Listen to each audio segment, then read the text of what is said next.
Welcome. Hey. Look at us both trying to go. Alexis, we were both like, No, wait a minute. Maria got it. You got it. You got it. Take it, Maria. Take it. Welcome to the Buck and 2MC show where we still learn the ins and outs of production. Alexis is in a car, as you can see, Mm. and she's busy training, but she's taking a break from us. Alexis, introduce us, Buck and 2MC, and tell them who makes all this stuff possible for us.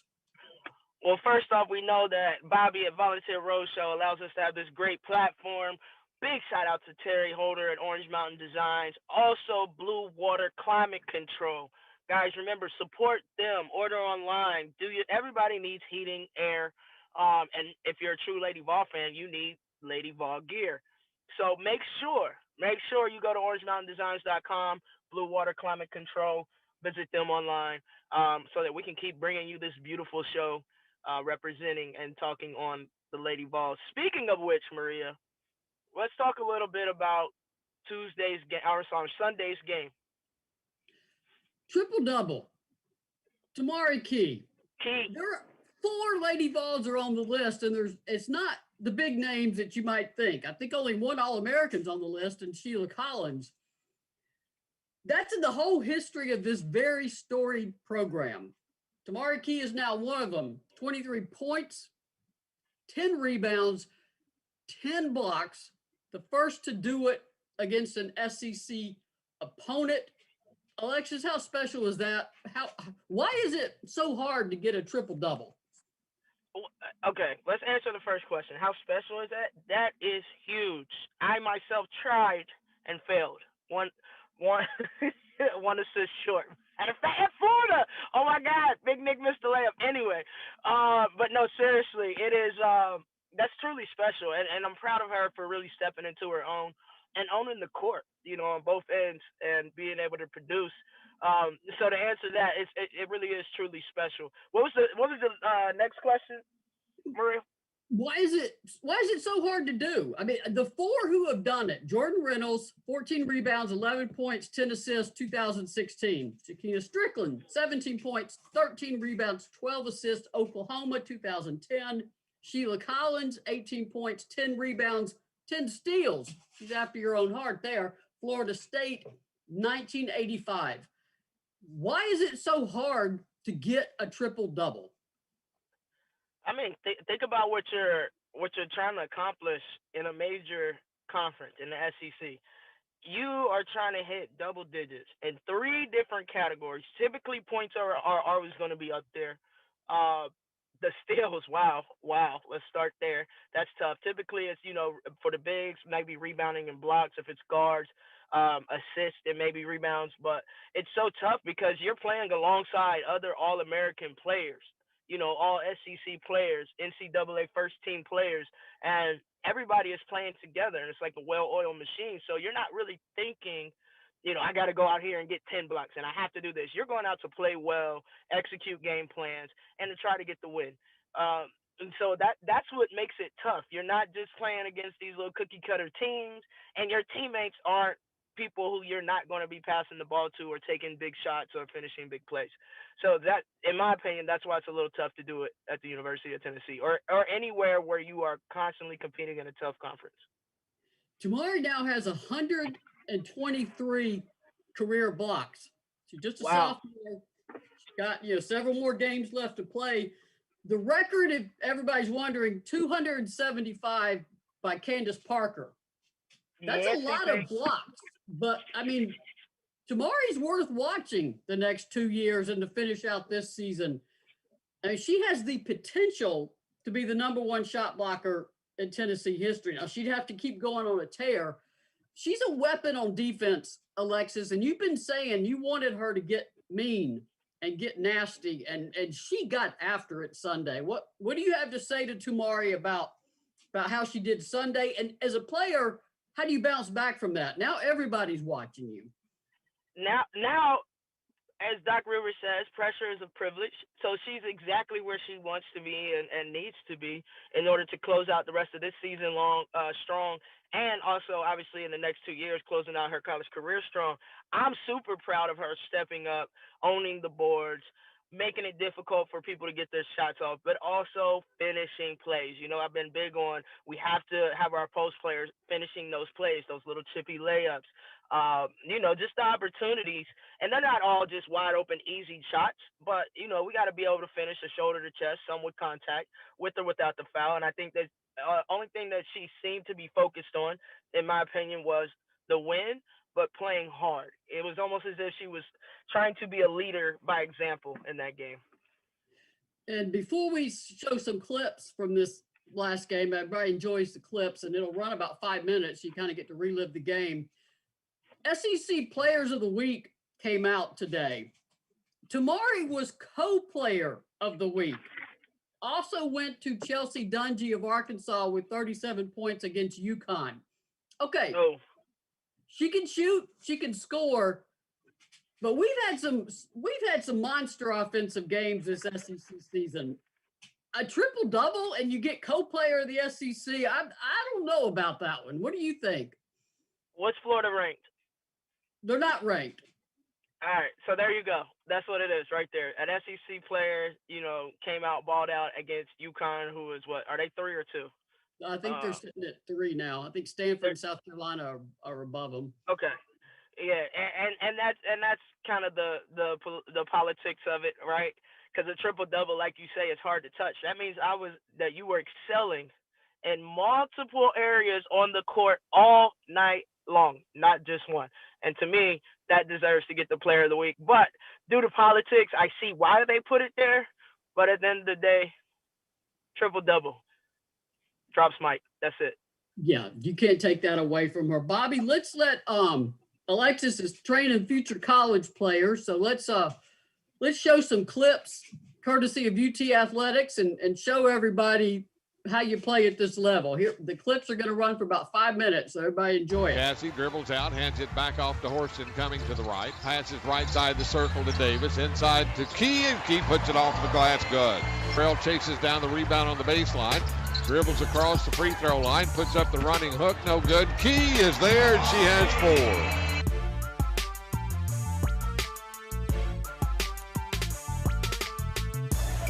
Here's Burrell on the drive, puts up the runner good. Tough shot, but got it to go.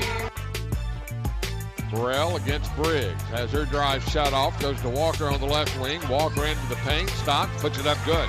Walker in front court. Walker out high straight away, goes right side of the circle to Burrell. Burrell drives left, puts it up on the run, good. Walker looks, goes to Davis. Davis steps back, 10-foot jumper, good. First 2 points for Davis. Right side of the circle, it goes to Rickards. Rickards' shot is blocked by Key, and it's picked up, and the shot blocked the second time by Moore. Salary drives down the left side of the lane, puts up the floater, no good. Key with a rebound, puts it up good. Smith down low to Duke. Duke shot blocked by Key. Key blocks it out of bounds. Salary goes in, puts up the floater, no good. Rebound Kushkitawa. Kushkitawa goes in, puts it up with the left hand, good. Cassie taking it to the hoop. Smith goes high post to Merritt. Merritt dribbles right. Shot blocked by Key. Salary ends it to Horsten. Back to Salary. Salary puts it up good. Here's Smith. Smith drives right. Goes in. Shot blocked by Key. Cassie gets it off to Horsten. Horsten drives right. Puts it up with the right hand. No good, but Key's there to clean it up. Tamari Key with 10. To Salary. Salary into Davis. Turns. 8-footer by Davis. No good. Rebound Kushkitawa. Puts it up with the left hand. Good. 50 to go in the first half. Here's Walker into Kushkitawa. Goes on Duke. Puts it up with the left hand. Good. To Kushkitawa on the left side of the circle. Cassie into Burrell. Burrell steps back. Shot inside the paint. Good by Burrell. She has 8. Under 2 minutes to go in the half. Here's Walker, left wing, fires a 3 and hits it. Right wing to Burrell, into Key for the layup, good. That was easy. Key has 12. Here's Walker for Tennessee to Burrell on the right wing. Burrell dribbles left, down the left side of the lane, free for the layup, good. Here's Burrell, left side high, down to Davis. Davis turns left, goes back to the right, jump hook is up, good. Horsten comes into front court, down to the free throw line. Pull-up jumper, good. Davis comes into front court, left side of the circle, to Burrell, top of the key. Burrell Dribbles down the right side of the lane, lays it up good. Another good seal inside by Tamari Key. Key gets the rebound and gets it out to Horsten. Horsten up to Kushkitwa, running the floor for the layup, good. Cassie has 8. Key with a rebound, right elbow. Goes right side of the circle to Burrell. Burrell into the paint, puts it up with the left hand on the layup, good. Burrell has 14. Here's Horsten, off to Burrell on the right wing. Now to Kushkitwa, top of the key. Lob pass into Key. Key puts it up good.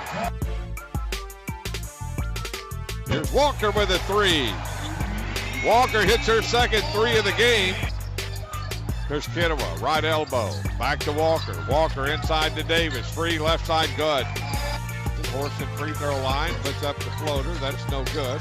Key keeps it alive. Kushkitwa missed the putback. Key gets it and scores. Here's Rickards. Rickards into the paint. Got it off to Dude. Dude has her shot blocked by Tamari Key. Horsten into Davis. Tip good. Davis drives into the paint. Off the Key for the layup. Good. 59. Tennessee by 5. Here's Smith on the drive. Key with a block. Saves it from going out of bounds to Burrell. Burrell in front court. Goes in. Puts up the reverse layup. Good. Davis, one dribble into Key. Key now turns. 8-10 footers good by Key. New career high by Tamari Key. Knocked away and stolen by Smith. Smith drives in. Shot blocked by Tamari Key. Inbounds pass comes into Farrell on the left wing. She drives the baseline. Her shot blocked easily by Horsten. Long pass up to Davis for the layup, good. Here's Horsten. Down to the right side of the circle. Top of the key to Kushkitwa. Inside to Key. Key turns, puts it up on Toonders and hits. Tamari Key has 23. Now to Kushkitwa on the wing. Kushkitwa drives the baseline off to Davis. 8-footer by Davis, good. Rebound tip to Toonders. Her shot blocked by Davis. Horsten comes into front court.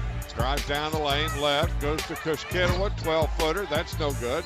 Rebound is to Burrell, and Burrell puts it up good.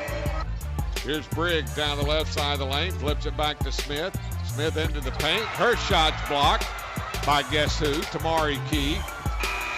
As you hear the final horn, and Tennessee comes out with a 14-point. Thank you to UT Athletics for those clips. Mickey Dearstone, I love hearing his voice. Alexis, I bet you do too. I love Mickey's voice, man. I love Mickey. Great guy. You obviously were busy working Sundays and you didn't get to join us. What are some of your general thoughts about that Florida game now that you've had a chance to see some of it? Very good player and ball movement. We were attacking. We were feeding the paint. We weren't settling for threes. We were playing together well. We were a well-oiled machine from what I listened to and what I saw. I like the fact that, honestly, Key just owned the paint defensively. I mean, they were going in looking like they were scared to get their shot blocked. That's always great for us. It's not good when it's happening to us. But to be honest, just seeing player movement, ball movement, the extra pass, but finishing plays. We were finishing plays. And I think that's really important. We take this game, and you asked earlier, what does Key do with such a great game from Sunday and her dual honors that she shared for SEC Player of the Week? What she does is she gets pissed about having to share that honor, and she goes and takes it this week. And everybody else follows suit. And I think that we'll be exactly where we need to be and get the wins that we need this week.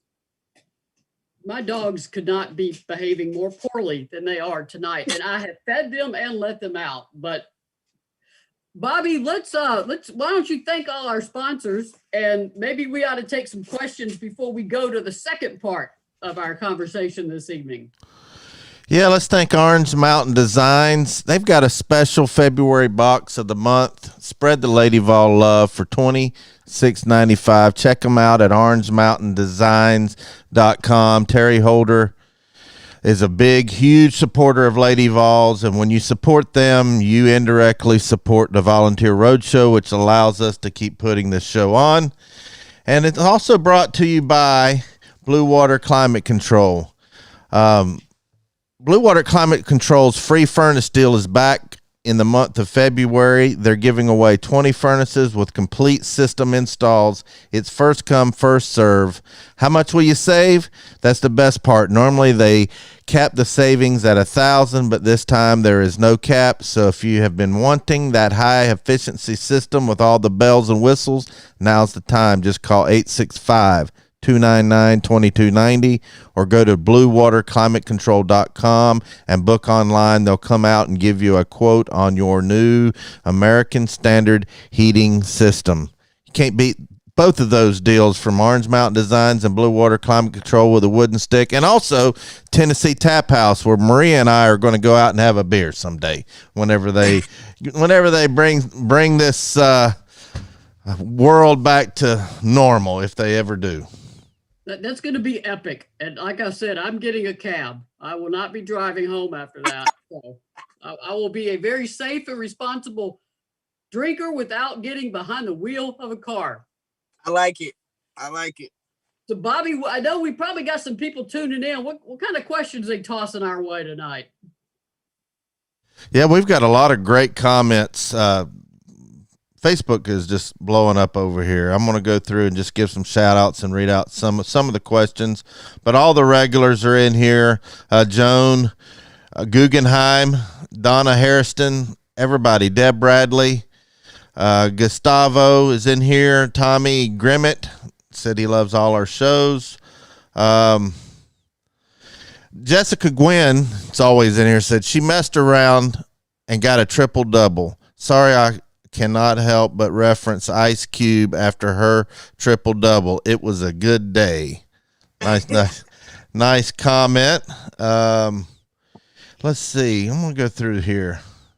Robin Corby says, why don't let Cassie shoot the 3-pointer? It would up her game even more. She's playing very well this season. I believe she asked that same question last show, or no, Monday in the collective. Yeah. In the collective. Yeah. So I did see that question. It just wasn't the appropriate show to answer it.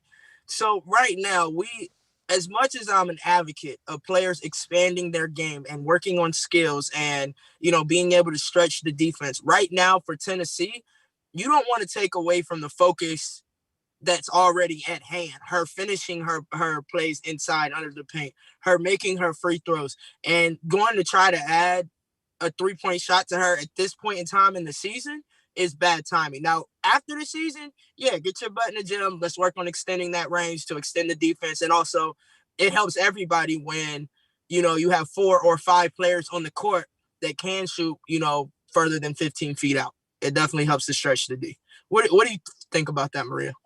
Yeah, I looked up her stats because I was curious if she'd even attempted a 3 in 3 years, or now 3.5, and she is not. She's attempted 1 3-pointer. I'm sorry, she has not made a single 3. She's 0-1. 3-point shots are not easy to hit, and Cassie is establishing she can get to the rim, she can get on the board, she can hit her free throw. She started out a sub 50% free throw shooter as a freshman, so she had to improve that, which she has done. But like you said, to ask a player in February to add a critical part to their repertoire is a disservice to the player, because you've got no time to do it. That's 3 to 4 months in the gym on a gun and working and learning how to shoot that shot. So while I would love to see Cassie, like you said, expand her game, this is not the time to do that. She is not somebody. Now, if the shot clock's going down and she's at the arc and that's it, Glory Johnson made one sidearm one time because the ball was about to go out of bounds. She grabbed it, just threw it, nothing but net. So if Cassie wants to hit a buzzer-beating 3 because she's the only one at the arc, by all means, don't get a shot clock violation. Go for it. But that would be a problem right now if you all of a sudden, and what you don't want Cassie out of the paint on offense. She's too much all over the boards. You got to have her near the rim to rebound. Oh yeah. Maybe that is something though, on a serious note, that will definitely help her, and if she continues to play at the professional level, especially overseas. So that'll be something that will be needed. She's gonna have to add that to her game eventually. But right now, let's concentrate on working the way that we worked on Sunday night's game, looking like we are one team. Boy, we lost her audio. I'm going to go ahead and read some questions. Okay. Yeah, Lex, we all of a sudden couldn't hear you. Says Nancy Harshman says, I love the way Tamara uses the backboard. She's going to be huge for us. Dennis Tague says only 7 or so triple doubles in the WNBA regular season. Parker, one of them in 728 of 17. Karen Vogel, who's a regular commenter, do you think the ranking, this is a good question, do you think the ranking should be changed to reflect the net and not how many times you've been to the Final Four? That's a good question. The rankings, here's the problem with it. You got coaches voting, and quite frankly, probably some assistants voting, because coaches don't really have time. Not all coaches are going to have time to do that. They're going to assign it to somebody in all likelihood, and that's across all sports. And you've got various writers that have to be associated with the Associated Press, meaning the publication they work for subscribes to the Associated Press. So you're going to have varying degrees of actually women's basketball writing experience with these polls. If these polls had anything to do with NCAA seeding, I would say, yeah, line them up with the net. These are popularity polls. You're not going to change how people vote. You're not going to change entrenched biases. You can get better by hiring more people who know women's college basketball to write about it and vote on it. I mean, Dan Flesser he would go through his poll for hours on Sunday night to make sure he got everything right. I don't think you have that commitment in those voters top to bottom, but the NCAA doesn't care. It does not pay attention to them. It is solely a device to get public input, fan input, get people mad, best I can tell. And the NCAA doesn't care. The NCAA is going to use its net ratings, and Tennessee's 14 in those. The net ratings are fascinating to watch, and y'all know I'm tracking them every day. So, Alexis, how much I realize players are going to pay attention to the poll, but it's what point did you just take it as a grain of salt, with a grain of salt? I mean, as a player for us, if we weren't sitting in that number one, it was always something we were striving for. And obviously we did not sit in number one all 4 years, the entire season, start to finish. So we stayed hungry. For us, it made us mad. You know, we're putting in all this work, whether that's us losing a game we shouldn't have, or, you know, the pollings and the ratings were done differently back then. But I think Tennessee just needs to focus on getting one win at a time, okay? Improving how they're playing together, getting that rotation down from the first 5 to, the subs coming in, really starting to understand each other so that the polls don't matter. Get the wins. Let's position ourselves for the NCAA tournament. Then it matters. But for us, it was just we were hungry if we didn't have that one beside our name. So there were many times we stayed hungry. And when we did have that one, we knew everybody was gunning for us. And our personality was kind of like, nan at a boo-boo, come and catch us type thing. So so that's how it was for me personally as a player. If I didn't see that one in front of Tennessee, Lady Vol name, it made me mad. But it also made me focus on what do I need to do? What do I need to get in the gym and work on to be better? And if the Tennessee used it, obviously, earlier this season when they weren't ranked, they were mad about it. And so If the voters want to keep voting Tennessee low and keep them mad, not necessarily a bad thing. Right. Could be a good little game plan for us in the long run, right? Yeah, and the net is all the NCAA cares about. So I'm telling that to people to not worry about the polls. It will have no effect on Tennessee's seeding, absolutely none. The AP and the coaches poll are not in the formula for NCAA seeding. Like I said, I think it exists right now just to make people mad. Michelle Vopel even candidly said about a month ago that the voters seem to be about a week or two behind before they really catch up to what's going on. A great example of that is Mississippi State. They're 8-5 and they're still ranked. And you would have expected them to fall out. And that does indicate to me that they're voters who aren't particularly paying close attention to what's going on. So if you want to be mad about that, I get it. This is part of the awful thing that has happened with newspapers and that they have gutted staff. And what you have are a skeleton crews that are covering a sport they don't know a lot about. And I mean, I'll be blunt. That's not a good thing. We need to support local journalism and local sports. So before we go back to more questions, let's get to our next topic. On the road again. Last 3 home games, Kentucky, Ole Miss, Florida. Those are huge wins. Tennessee's now 6-1 in the SEC, third place because A&M is 7-1. That puts them second. And South Carolina, of course, is number 1 because no one's beat them in the league yet. You got the next 3 games on the road, all ranked teams. Thursday is at 8 o'clock Eastern time, live stream on SEC Network Plus for those wanting to get on it. Alexis, when you're embarking on this kind of road trip as a player, I mean, you can't look at, oh my God, we play Mississippi State, we play A&M, we play Kentucky. You gotta eat that pie one bite at a time. Oh yeah. What would you tell this team if you were speaking to them right before they left Wednesday for Starkville? What would you tell them? One game at a time, one possession at a time. So like you said, we're not concentrating on all 3 road games that we're about to encounter. We're focusing on the first game. And then within that game, we're focusing on every single possession. If we go out to win every possession, now we may not win every possession, but we should win the majority if that's our mindset, which obviously will put us in a great position to win the game. And if we take that mindset into all 3 of these road games, we can very well come back 3-0. But if we look ahead, or if we get tired and, well, we got a game, in a couple of days, or we got another one, this possession doesn't really matter, that's when it will be a struggle. That's when it will be a frustrating 3-game road trips.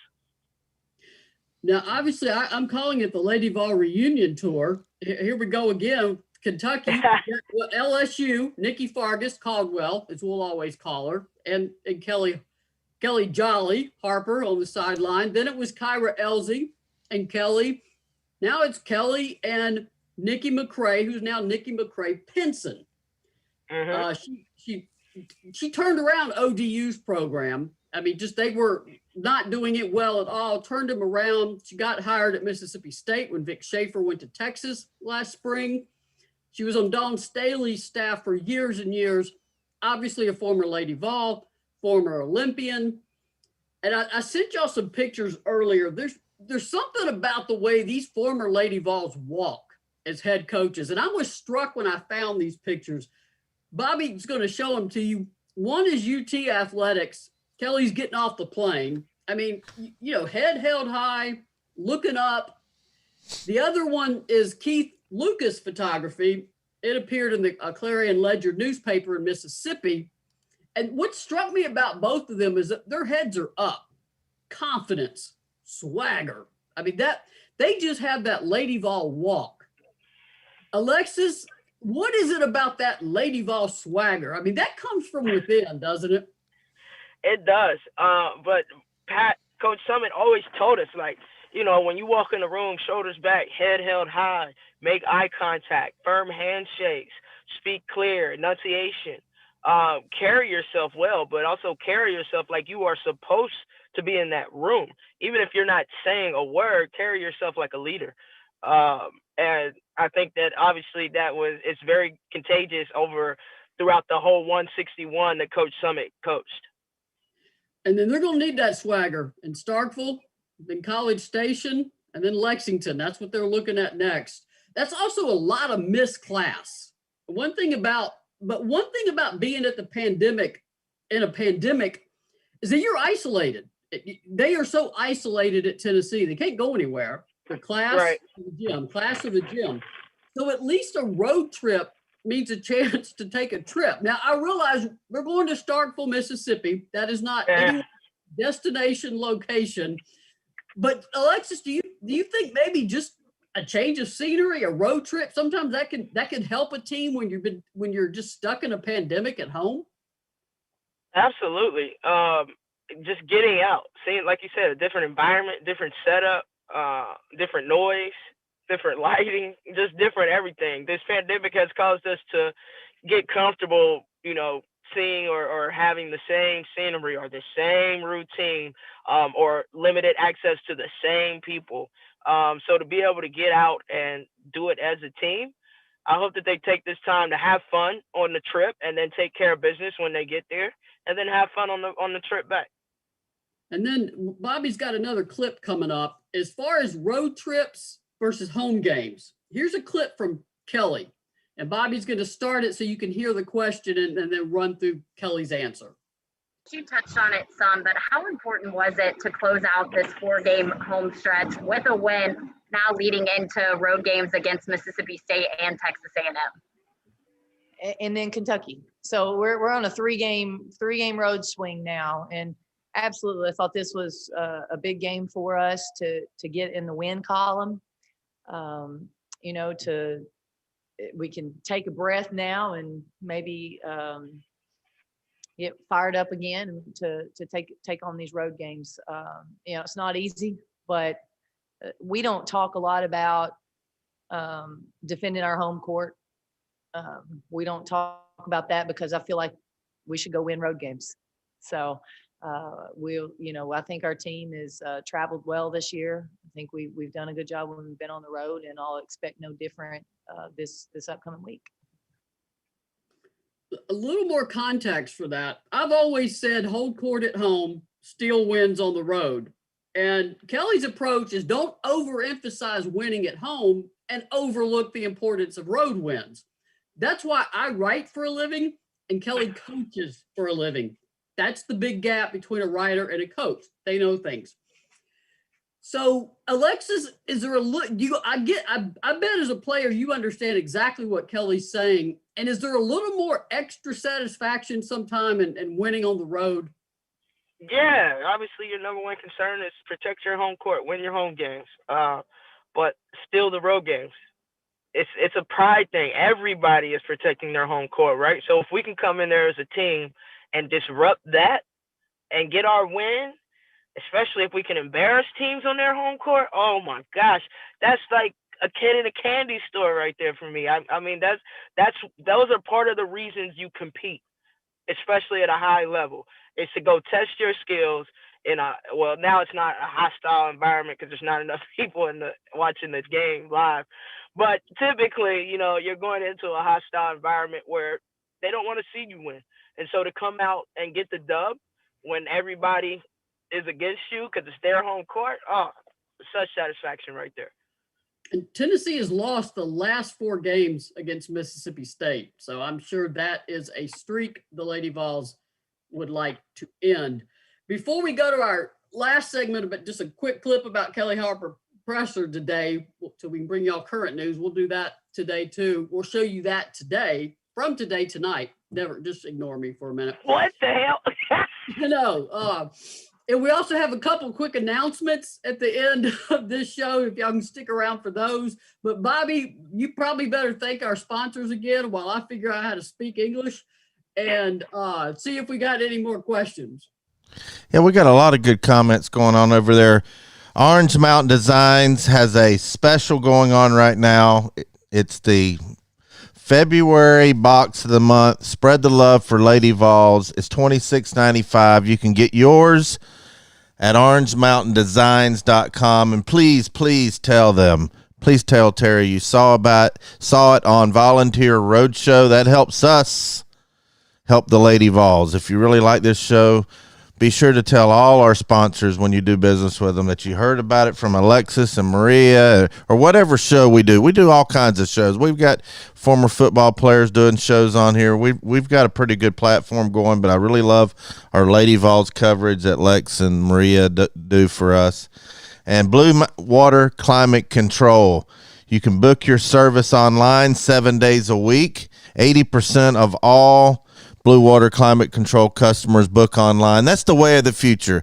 You can order your Chick-fil-A online and have them deliver it. You can do all kinds of things online, and you can even do your HVAC service. Check them out at bluewaterclimatecontrol.com. And I'm going to go ahead and check the comments here. Somebody had a question for Lex. I want to go back and get that one.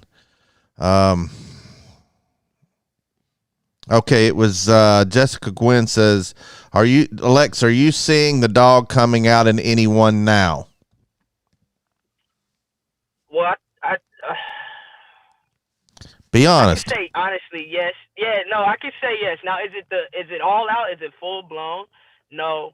And for me, like when I say I want to see the dog, it's not in stages. Like either you got it or you don't. Either you bring it or you don't. Uh, so am I seeing players being more aggressive? Yes. Being more assertive? Yes. Attacking more? Yes. But do I see that player that's just got that dog in them where every time they step on the floor, you know they're going to give you 110% and their effort and energy is so contagious that their teammates elevate their game? I don't see that yet consistently. Not yet. But it's coming. Are we getting better again? Yes. But to say the dog is out, it ain't out yet. But if we keep going on this path, I guarantee you I'll be saying it in some shows soon to come. Leanne Johnson Cox says, Hope Davis's friend tells her she can't get 20 points every game in the next 3 games. That's a good comment. Yeah. What will it take to beat MSU on Thursday? What will be the game plan? That's from Kathy Hunter. I believe it's Rao. I'm not sure. Maria, from a writer perspective, because you kind of watch more games than I have as a whole this season, what do you think it's going to take for us to get this W on the road? You gotta take your defense with you. And as Pat said, pack your defense and your board play. Your offense may or may not come on the road. I mean, the newcomers have never played in Starkville. This is their first time. I think the game last year was at home. I'd have to look it up. I'm not even sure the sophomores have been to Starkville. So new gym, new environment. Normally it's a packed gym with a loud crowd. Obviously that factor has been removed this year. But Mississippi State, Rakia Jackson, one of the best players in the SEC. You got to deal with her. They have athletic kids that can score. They will bring, I guarantee you, they will bring the pressure on Tennessee. Tennessee has shown itself that it can be taken advantage of with sticky defense on the ball and on the perimeter. So, and Mississippi State, I mean, they're like Nikki McCray. They will get after you. Her personality as a coach is our teams are going to get after you. So you need poise, you need board play, and you need defense, and hit some shots. You know, hit the free throws, get the bunnies. Don't give up points that could have been points. Make sure you get those. And yeah, if Renaya Davis's friend from back home wants to tell her she can't get 20 points or more in the next 3 games, well, by all means, I'm sure Kelly will welcome that challenge. As should Reef. Take over. Maria, you actually nailed all of that on the head, what it takes to win road games and the personality of being aggressive. I would like to see us just, again, one possession at a time. When you have overly aggressive defense, there will be lapses. Pressure releases will be important. Backdoor cuts, screening with away from the basketball, cutting hard, and also getting to the proper spots on the floor. A lot of people don't realize how important spacing is and angles. You know, you think you're open, but I have the ball and I have a whole lot of pressure on me and I can't see you necessarily over here. But if you flash to the middle, then you're exactly where I need you to be in order to, you know, make the right play. So this is going to be about the little things. As Coach Vargas always used to say to me, the intangibles. So this is what's going to take to get the wins, especially starting Thursday. What else we got, Bobby? Oh, let's see. Oh, Kathy Hunter says I pronounced her name right. I was trying to do that one. Nancy Harshman said, thank you again for a terrific show. Love Tuesday evenings. Thank you, Maria, Alexis, Terry, and OMD. And yes, you too, Bobby. That's what I'm talking about. All love. Thank you. Thank you. Well, Maria, before we start to wrap it up, what else we got? We got one more quick segment to do in a clip. I do want to point out that Tennessee is ailing. I mean, people have asked me are they going to get somebody to replace Vanderbilt on the 14th? And my answer has been hell no. Nobody's asked me for a vote, but no. You got 3 road trips. You're beat up already. Take it. Take that Sunday off, and they'll miss a ton of class over these next 3 games. They need a weekend catch up on their class, their papers, their assignments. We talked to Kelly today, and that'll be our last segment before we do 2 quick announcements. But we already know Kean Green is out. Kelly said after Sunday's game that Jaden McCoy is very doubtful to return. And now Marta Suarez has gone out with a foot injury, and she wasn't even on the sideline Sunday's game. I can't give you a definitive diagnosis or a timetable. I can tell you from my years of experience, that's not good. That is not good at all. I can read between the lines on that, and I see her as someone that would be doubtful at this point. So you're down to 10 players, and several are newcomers who have not logged a lot of minutes. 3 of them, actually. So you've got 7 that have been in the regular rotation, 3 from the bench that are going to have to elevate their game. We also asked Kelly about Jordan Horsten update. Everybody could tell her back was hurting her on Sunday. She gutted it out. She was in quite a bit of pain. Kelly said today she's day-to-day. And day-to-day means you may play, you may not. So not only is Tennessee embarking on this road trip with tough opponents, they're going in there with a roster that's been hurt. I mean, that's 2 starters lost for the season in Marta and Kean. So Alexis, when you know you're going in shorthanded and you know you're going in with injuries, what does a team have to do to sort of compensate for that? What can a team do to compensate for that? You don't have a choice. You have to stand up. This is what you've been working for. You overtrain so that you can play more minutes than what's required of you. So now you're going to have to play those more minutes. So the conditioning, your nutrition, all of that stuff, we will see if you've been taking care of your body and if you're ready for these moments. The 3 players who haven't really been in that rotation, it's going to be a little nerve-wracking for them. I could only imagine. I would love for, the rotation on the first game just to look flawless. I don't think that's realistic. The 7 players that are there, that have been in the heat, we got to step up. Tamari Key is going to have to keep herself on the floor. So that means stay out of foul trouble and keep having these big games. Now, are we expecting a triple-double every night? No. But if we can get a double-double every single night and maybe close to a triple-double, or even, double-double with 3 to 5 blocks every night, that's key. If we can get Davis on fire offensively and just, killing on the boards and defensive lockdown, that's great. Walker, she brings a lot of energy.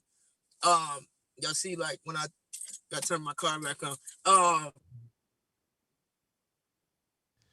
You're good. You want to go to this while she's getting her Bluetooth back up? Do you want to? Yeah.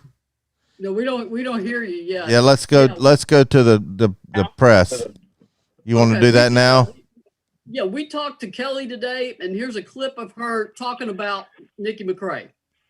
Freshman year, our very first game was with the USA national team, which Nikki was a part of.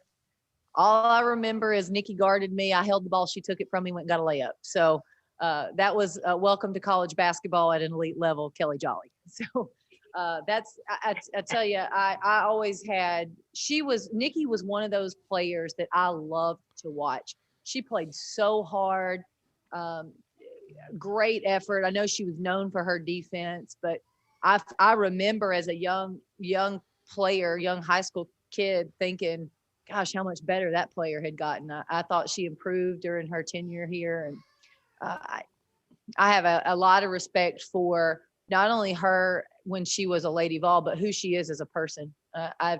She is such a good person, and obviously has been really successful as a head coach. Joshua? How much is Pat smiling right now, Alexis? I mean, these are her babies, man. They're just all over the SEC. Coach Summer's smile is illuminating heaven and earth right now. That's how big and bright it is. There's no way that she's not elated, like just overly proud of everything that she's accomplished with the ones that she had her hands on, for 3 or 4 years. because you see it, like you say, it's in the walk, it's in the talk, it's in some of their game tactics, their defensive strategies, their focuses on what it takes to win. Coach Summit is live, and we're carrying it out on all levels, and it's great because the ones that are college coaches, they're on that big, the big platform, the big screen, and you get to see it.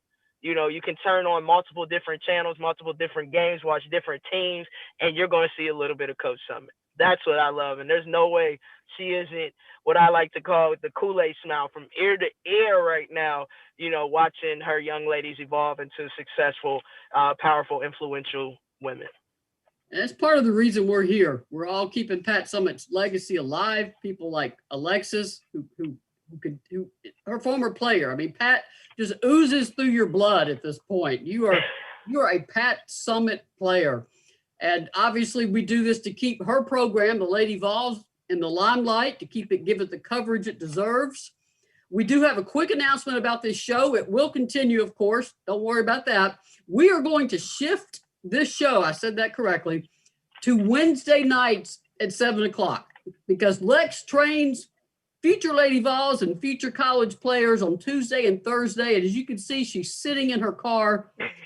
We are going to switch it to Wednesday at 7, and we'll put all the announcements on social media so we can get Lex home and fed and not pulling her away from work. So look for that next week starting on Wednesday. Also, as most people know, I have my second oral surgery tomorrow morning. I will be out cold. I will not be around. If you see me on the internet, tell me to get off because I am not aware I'm on the internet. I will be under so many narcotics. I will attempt to cover the game Thursday night like I usually do for 247 Sports. I do not know. All the drugs are going to be out of my system. So the game doesn't even tip until 8. That would put the show at 11. I don't think you want to see me at 11 o'clock after that kind of surgery, and I don't want to keep Bobby and Alexis up late. So we will skip that post-game show and, of course, return Sunday after the A&M game, right bumping up against the Super Bowl. So we'll go as quick as we can because I know everybody wants to watch the Super Bowl Sunday evening. So those are our two big announcements. The show will be Wednesdays at 7. Mark your calendars. Don't look for us Thursday night. I hope Alexis and Bobby are in the bed. And I'll be attempting to write a game story based on how I'm doing it at that point. So appreciate everybody who sent me well wishes and good luck tomorrow. I'm ready to get this done. I'm so ready to be able to chew again. I cannot wait to actually bite into something and chew it. I'm going to be so happy when this is done. Do we have anything else, Bobby, that we need to answer on any of our social media channels before we let everybody go? Everybody wishing you well and prayers over here, Maria, Joan Guggenheim, Robin Corby, Margot Anderson, Donna Horsten, Jessica Gwynn. All these people over here really love the show, and they love you and love Alexis, and some of them even like me. There you go. Bobby is doing great as Buck too, and he's had to fill in for you. We just turned him into Buck. He's doing a great job. Bobby Buck is style. Bobby got a little Buck style in him. I love it. Yeah, I can run my mouth like you, Lex. All right, Bobby, I hear you. I'm gonna have to go back and watch some of the shows that you filled in for me. See what it sounds like. Well, anyway, I think that's about it. Are we going to wrap it up with some sponsors and get out of here? Lex, I'll let you take us out. Everybody likes to hear your voice. No doubt. We appreciate y'all watching. Number one, we appreciate you, Terry Holder at Orange Mountain Designs. We appreciate you, Blue Water Climate Control, supplying all of our HVAC needs in Tennessee Tap House. We definitely appreciate you. And we look forward to someday doing a Buck and 2MC show at the Tennessee Tap House once things are back in order. But until then, thank y'all for joining us. Y'all know y'all are in your favorite spot to be, to find post-game Lady Vol conversations and what's happening now, what's happening in the future, and how can we get back to the powerhouse, the Lady Vol powerhouse that Coach Summit put so much work into. So keep joining us, keep commenting, keep asking questions, follow, like, thumbs up. Most importantly, share. And until next time, Go Lake Vols. Love y'all. Peace.